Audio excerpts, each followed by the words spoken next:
This episode of Untold Stories is underwritten by Lee County Port Authority, City of Naples Airport Authority, Charlotte County Airport Authority, Lee County Mosquito Control District, and Aeronautical Charters Incorporated.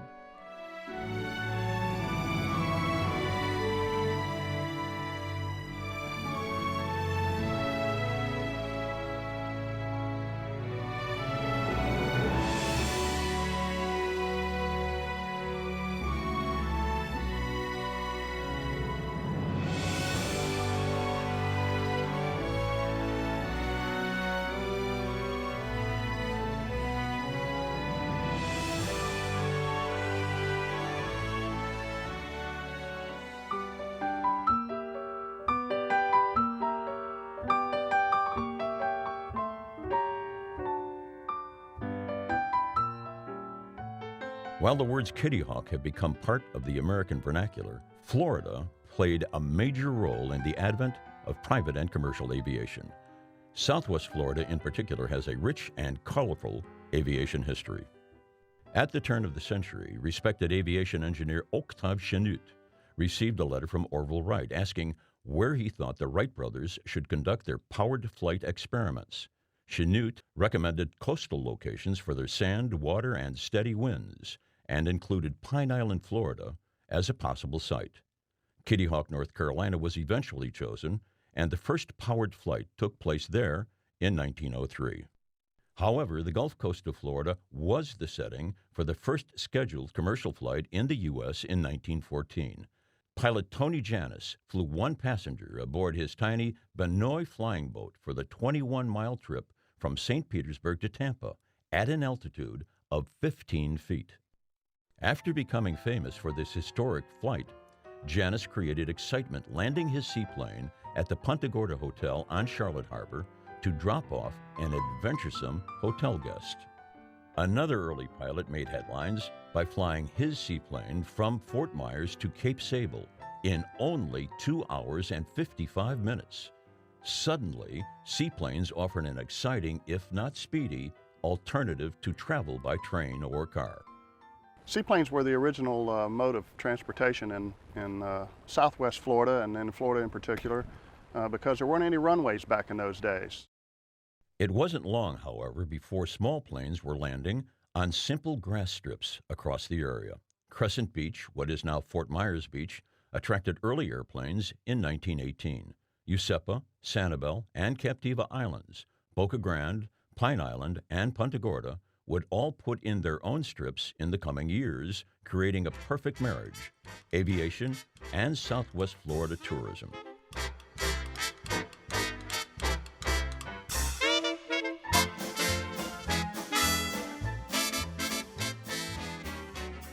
As early as 1919, a few pilots were landing on the beach at Naples. Others would simply buzz the town's first golf course, warning players below to move aside so they could land.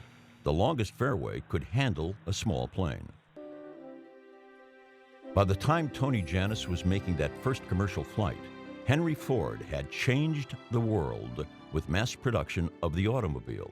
His factory was already cranking out a fully built car every 93 seconds.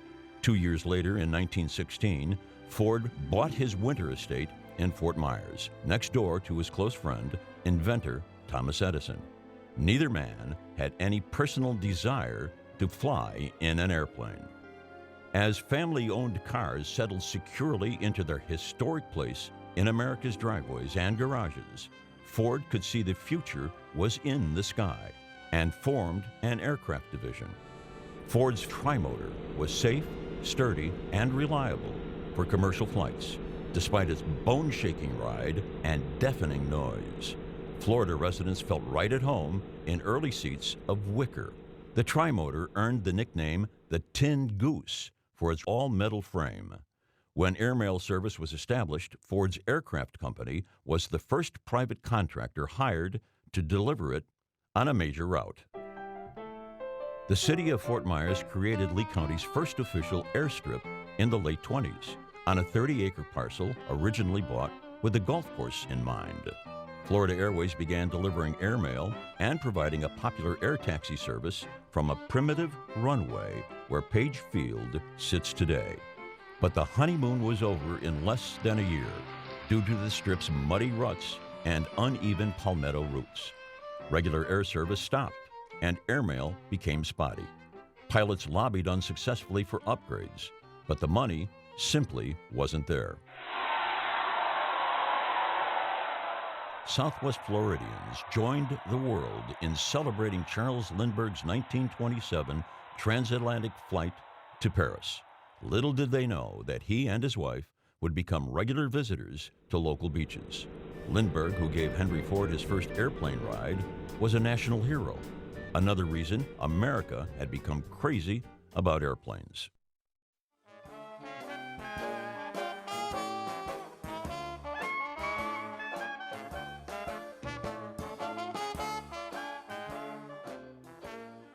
Early aviation brought tragedy as well as conquests. Many pilots were inexperienced and airplanes were still in their infancy. However, Henry Ford believed the right type of plane could become as common as the automobile. So he was shattered to learn in 1928 that the prototype of the tiny Ford Flivver had crashed off the coast of Florida, killing test pilot Henry Brooks. Production of the Flivver was immediately and permanently halted, and Ford never realized his dream. But the Ford Trimotor was a significant legacy to aviation history.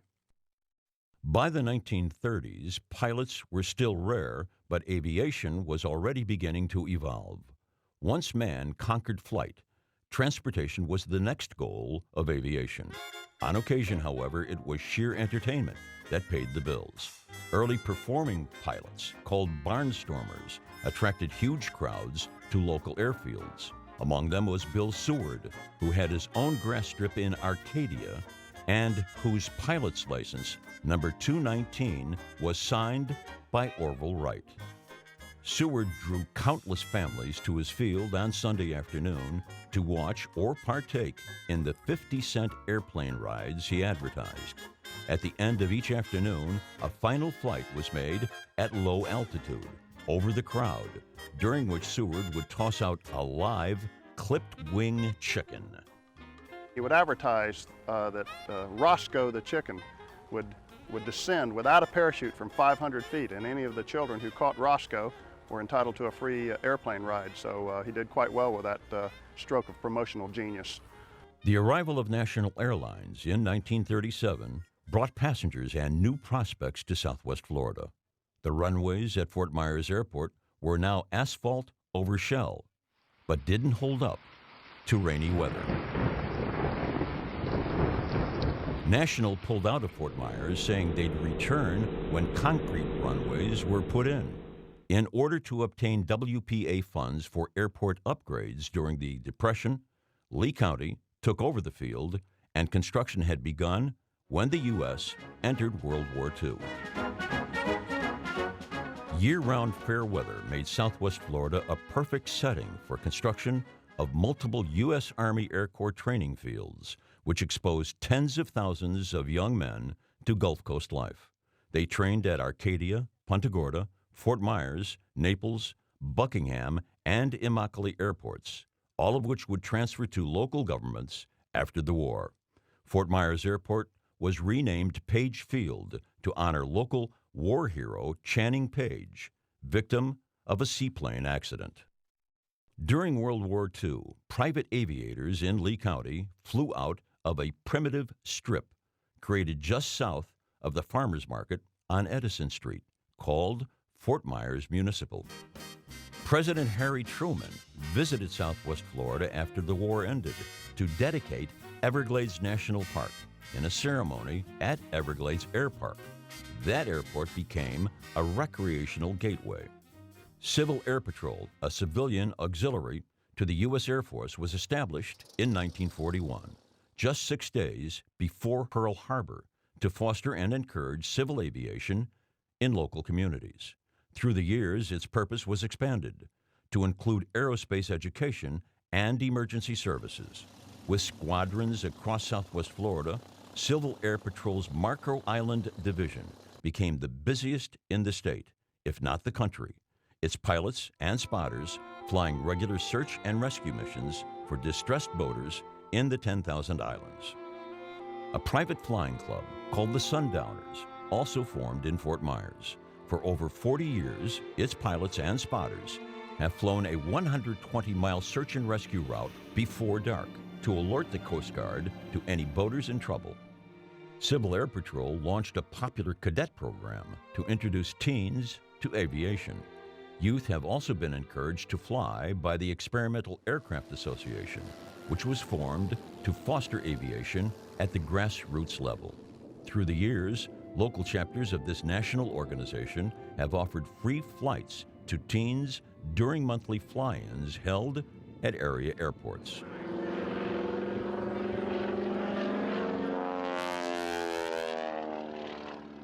Children and adults have gotten their thrills from the Florida International Air Show, staged at the Charlotte County Airport each spring. The Florida International Air Show is a charity event held in Southwest Florida each year. The purpose and mission of the Florida International Air Show is to provide family entertainment for education in aviation and the military, and to provide charitable contributions to Southwest Florida. Since 1981, we have contributed over $2 million to over 55 local charities in Southwest Florida. The early precursor to this spring spectacular was a single air show held New Year's Day in 1950. Sponsored by the Jaycees as a charity event, the county's first official air show had an amazing roster of performers, including Tampa resident Betty Skelton. Young Miss Skelton had soloed at the age of 12, was the national aerobatics champion, and would go on to earn land and airspeed records, and even train with the original astronauts. Her plane, a Pitts Special named Little Stinker II, would eventually hang in the National Air and Space Museum. Air shows have remained a popular form of family entertainment, and the Florida International Air Show has since featured such awe-inspiring acts as the Blue Angels, the world's greatest stunt pilots, and daring wing walkers. Each year since 1981, the Charlotte County event has inducted one influential pilot into its Pioneers of Aviation roster.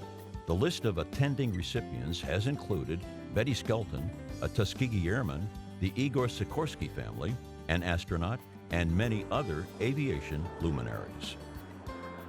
Long before the Blue Angels were thrilling local enthusiasts, islanders would look to the sky for dawn patrol, which started in 1939. Newspapers were dropped from the sky in morning flyovers. By the 50s, miscellaneous packages and medicines were also delivered to the islands by pilot Buddy Bobst, who flew out in a memorable Republic CB. What was really interesting about the start of commercial aviation in Southwest Florida is that Naples as a community itself wasn't really even on the map. There was one big hotel and a few winter homes, but the very wealthy people who came and visited here wanted to be able to bring their friends down also. Tiny Naples became one of the first regional airports in the country. Northerners who could flew in to enjoy golfing, boating, and time on the beach. Really, the local economy grew out of wealthy tourism, and those folks did not want to spend a lot of time on a rutted highway. So if you didn't have air access to Naples as a destination, you wouldn't have Naples. National Airlines came back to the upgraded post-war Page Field, winging many a happy passenger to Fort Myers. Commercial aviation really took off in the 50s, and area airports got busier with each year that passed.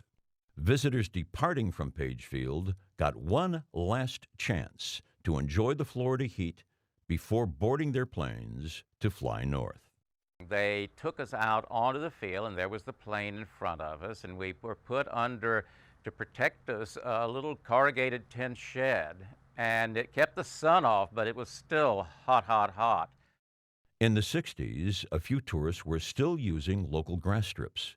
flying into remote places like Casa Ibel Resort on Sanibel Island, but most were flying commercial.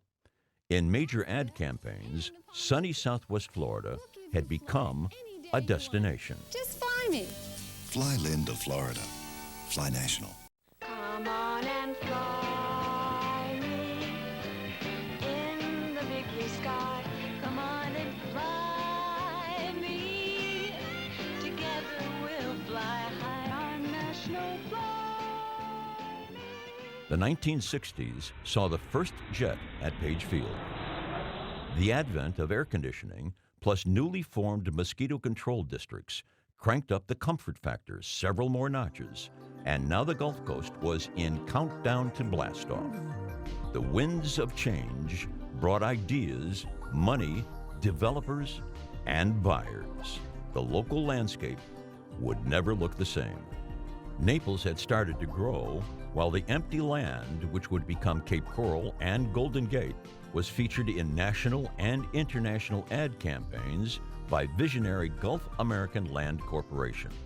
They relied heavily on aviation to bring buyers to Southwest Florida. A popular sales tool was the flyover, where seeing all that available Florida land really got buyers excited.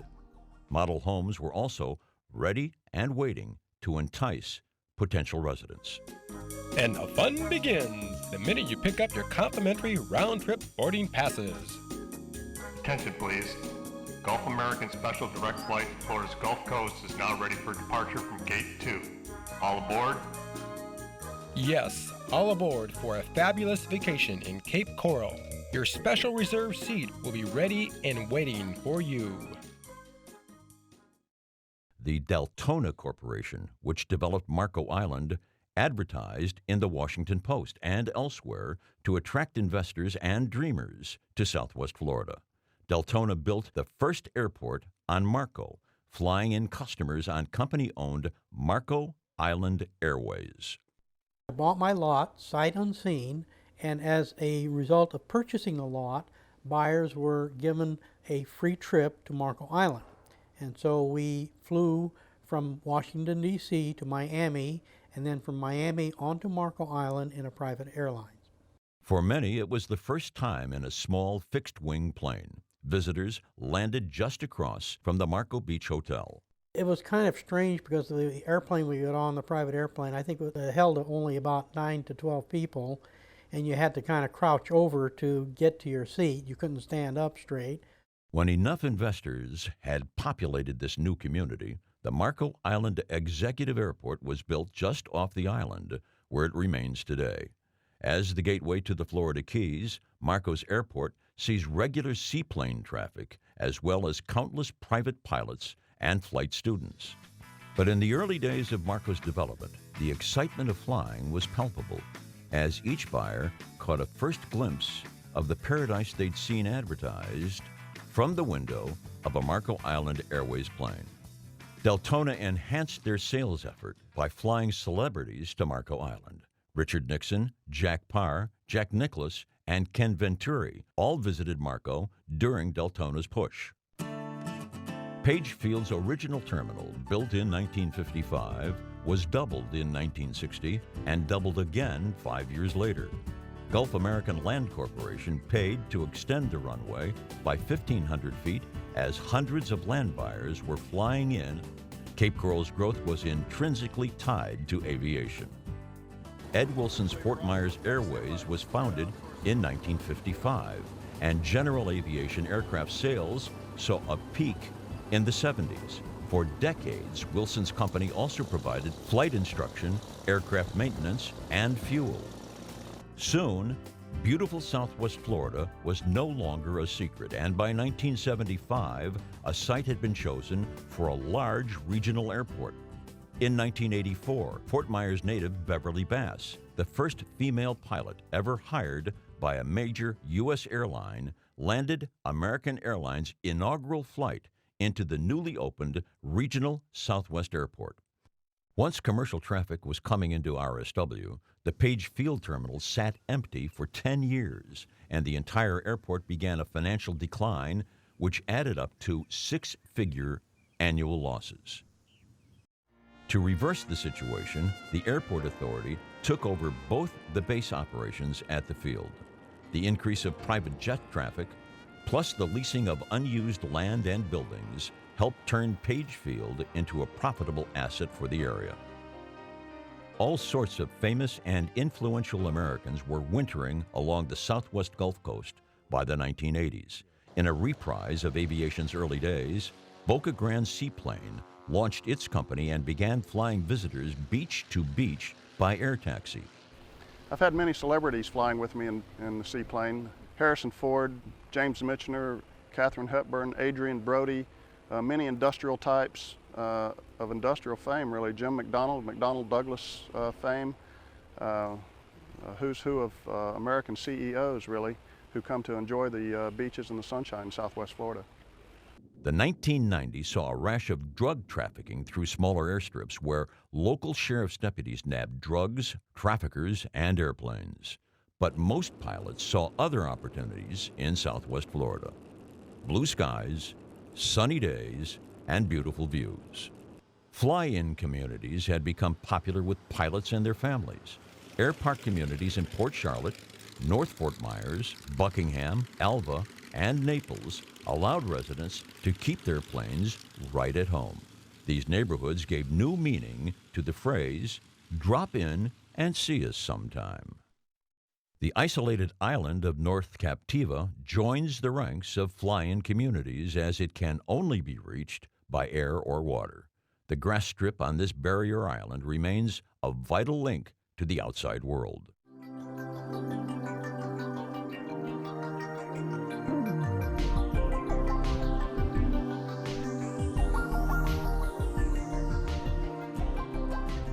Much of corporate America moved from commercial flights to owned or leased aircraft by the year 2000. As a result, there was an economic shift in airports across the country. Some suffered along with the airlines, but Page Field was profitable, and Naples Airport was feeling no pain with a healthy bottom line. The CEOs, industry leaders, and wealthy denizens who had always gravitated toward Naples still flocked to the Gulf Coast on some of the world's most expensive jets. By the turn of the millennium, Naples Municipal Airport brought about $100 million a year of economic impact to the community. No one could have imagined the horror felt by Southwest Floridians when they learned that 2 of the 9/11 terrorists had trained in Venice and repeatedly flown in and out of several area airports. The local flight school industry, which had been booming, was changed swiftly and dramatically by events of that day. Student pilot visas became difficult to obtain, and the many foreign nationals who had enjoyed beneficial exchange rates and year-round flying weather soon had far fewer choices when it came to flight schools.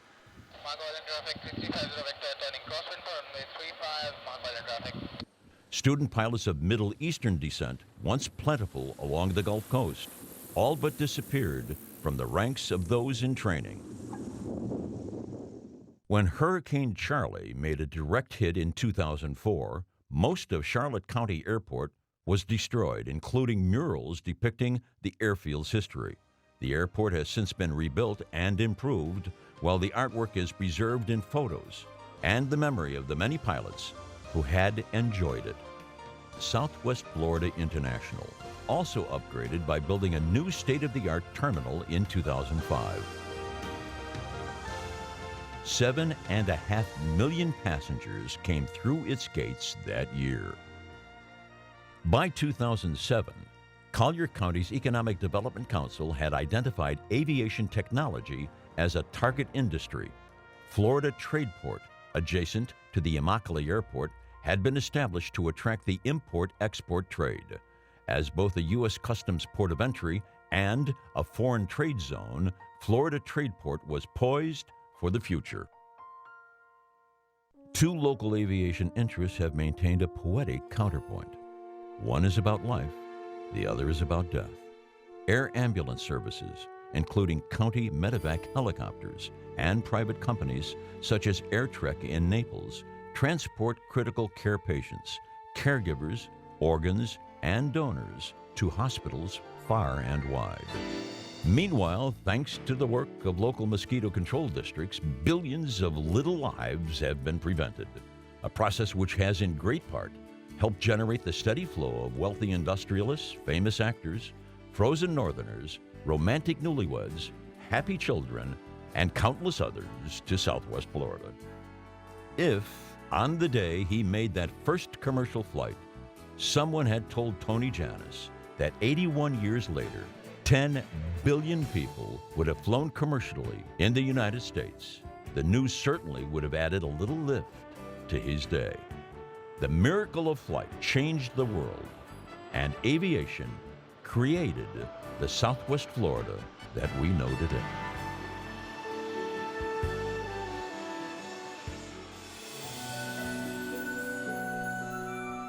To purchase a copy of this and other WGCU-produced programs, go to WGCU.org or call 1-888-824-0030.